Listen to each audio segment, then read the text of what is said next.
Jigarni himoya qilish uchun spirtli ichimliklardan voz kechish kifoya qiladimi? Yana qanday ovqatlar bu organga zarar keltiradi? Ularning ta'siri qanchalik xavfli? Ushbu videoda biz shu kabi savollarga javob beramiz.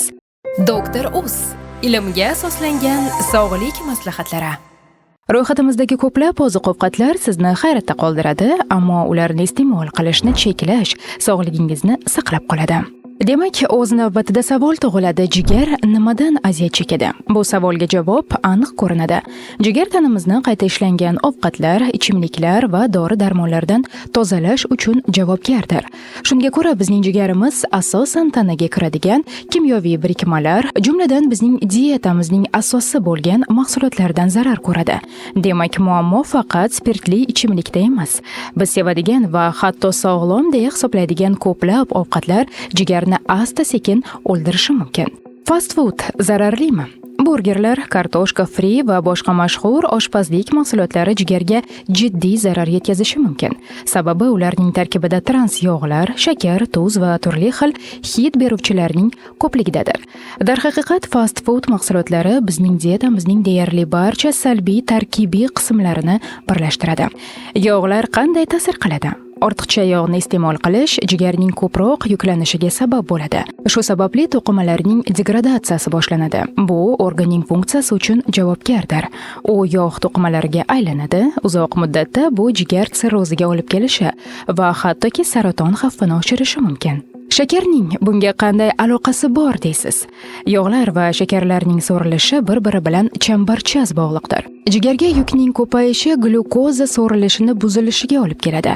Chunki jigar insulin ishlab chiqarish jarayonida ishtirok etadi. Bu esa diabetning rivojlanishiga olib keladi. Ammo shakarning o'zi ham jigar faoliyatiga salbiy ta'sir qiladi. Bundan tashqari, oddiy uglevodlar oson hazm qilinadi va odam tezda vaznga ega bo'ladi. Hamda ortiqcha vazn qon tomirlari holatining yomonlashishiga olib keladi. Bundan tashqari, yurak va jigarga ortiqcha yuk tushadi. Azizlar, biz uchun kuzatuvchilarimizning salomatligini mustahkamlash juda muhimdir. Kanalimizga obuna bo'lsangiz, bizning mehnatimiz siz uchun qadrli ekanligini bilib olamiz. Demak, davom etamiz. Navbatdagi savol: go'sht jigarga qanday ta'sir qiladi? Yangi go'sht va qayta ishlangan go'sht mahsulotlari, kolbasa, vetchina, sosiskalarni ajratish kerak.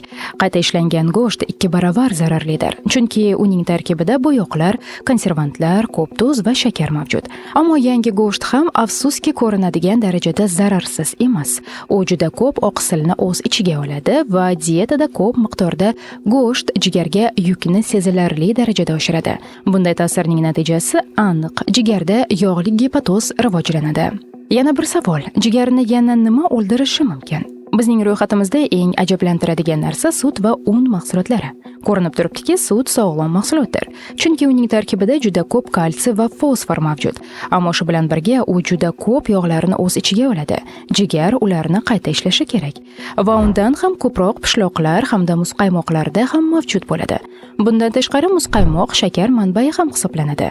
Shuning uchun eng kam yog'li sutni tanlash va muzqaymoqni vaqti-vaqti bilan iste'mol qilish zarur.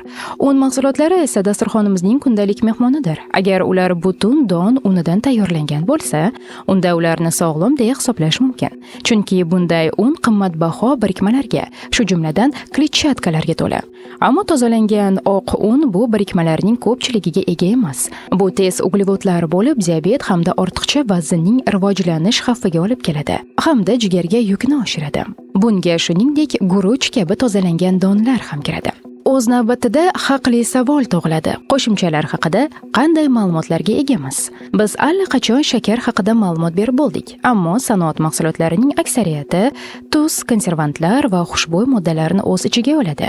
Bizning tanamiz uchun oz miqdorda tuz kerak. Bu kuniga 5 grammni tashkil etadi. Biz esa har kuni do'konlarning pazandalik bo'limlarida sotib oladigan tayyor mahsulotlar ko'p miqdordagi tuzni o'z ichiga oladi. Bu jiddiy muammo, chunki ortiqcha tuz jigarni, buyrak ichimliklarni zaharlaydi va suyuqlikni ushlab turishga olib keladi. Bu esa yurakka yuk bo'ladi, shuningdek shish paydo bo'lishiga olib keladi. Xushbo'y qo'shimchalar orasida glutamat e'tiborga loyiqdir. Bu ko'plab Osiyo taomlarining an'anaviy tarkibiy qismidir. Ammo bugungi kunda bu oshxonaning taomlari bizda ham mashhur bo'lib bormoqda. Ushbu qo'shimchani surunkali iste'mol qilish jigar saratoniga olib kelishi mumkin. Albatta, bu dahshatli kasallikning rivojlanish xavfi ushbu qo'shimchani ko'p yillar davomida ishlatishdan keyin paydo bo'ladi. Yana bir savol, jigarni qanday himoya qilish kerak? Ro'yxatda keltirilgan mahsulotlarni butunlay olib tashlash shart emas, lekin siz taomnomangizda ularning miqdorini sezilarli darajada cheklashingiz kerak. Shirinliklarni mevalar bilan almashtirish mumkin. Bunday holda saxaroza o'rniga siz tabiiy fruktoza olasiz. Organizm tomonidan u yaxshiroq so'riladi. Shuningdek, mevalarda ko'plab vitaminlar va pektinlar mavjud bo'lib, ular ovqat hazm qilish va tanani tozalash uchun foydalidir. Tuzni iste'mol qilish me'yorini kuzatib boring va iloji boricha kolbasa hamda boshqa qayta ishlangan go'shtlarni kamaytirishga harakat qiling. Haftada 2 yoki 3 marta yangi go'shtni iste'mol qiling. Boshqa kunlarda esa uni baliq bilan almashtiring va kamida 1 kun vegetarianlar kabi yashang. Sizchi, jigaringizni qanday himoya qilasiz? Buni albatta izohlarda yozib qoldiring. Video borasida o'z fikringizni ham bildirib o'ting. Salomatlik va uzoq umr ko'rish haqidagi videolarni o'tkazib yubormaslik uchun esa kanalimizga obuna bo'ling. Doktor Uz, ilmga asoslangan sog'lik maslahatlari.